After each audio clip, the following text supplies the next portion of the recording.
Bonjour, ici Vicky Mayham, mairesse de la ville de Magog. Aujourd'hui, je vais vous parler de développement économique et plus particulièrement de nos commerces de détail et de services.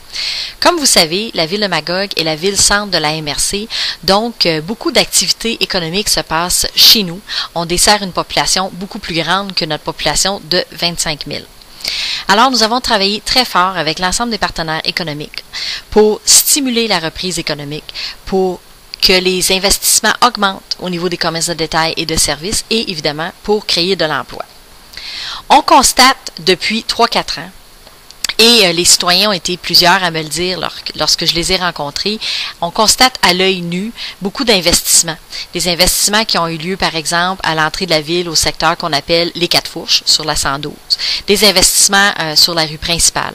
Des investissements importants dans le quartier des Tisserands. Et sur la rue Sherbrooke, de très gros investissements également. Donc, on sent là qu'il y a une reprise économique intéressante. Également, la ville de Magog, au cours des dernières années, a pris un leadership fort dans tout le dossier de revitalisation du centre-ville. On a embauché une coordonnatrice, on a signé une entente de 3 ans avec la Fondation Rue Principale et on a réservé une enveloppe de 500 000 $ pour tout le projet de revitalisation du centre-ville. Alors, je crois que pour les prochaines années, on doit continuer sur notre lancée et j'ai identifié 4 pistes d'action prioritaires pour le secteur des commerces de détail et de services. Tout d'abord, poursuivre notre travail au niveau de la revitalisation du centre-ville. Ce que ça veut dire, en gros, c'est qu'on va réinventer un peu notre centre-ville. On va regarder tous les aspects d'aménagement physique, que ce soit les stationnements, les trottoirs, le parc des Braves. On va regarder aussi l'animation, comment on le rend vivant, notre centre-ville.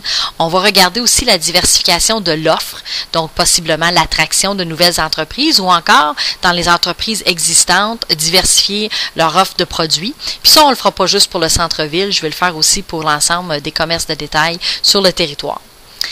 Deuxième élément comme piste d'action, j'aimerais qu'on revoie en profondeur nos règlements municipaux. Pourquoi?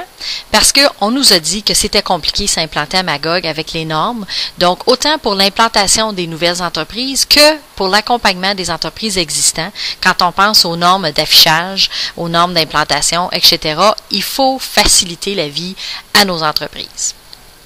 Ensuite de ça, un autre élément important pour moi, c'est la vente et l'aménagement de l'îlot Tourigny, qui est finalement la pointe de terrain à l'entrée de la rue principale, coin principal et Saint-Patrice, où on souhaiterait voir une construction avec une continuité de la trame commerciale et ainsi améliorer notre entrée de ville finalement.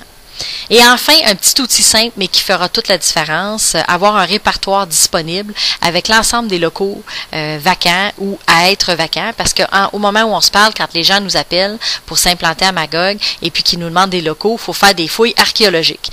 Donc, ça prendrait un répertoire comme outil d'attraction pour faciliter la vie de tous les professionnels en développement économique.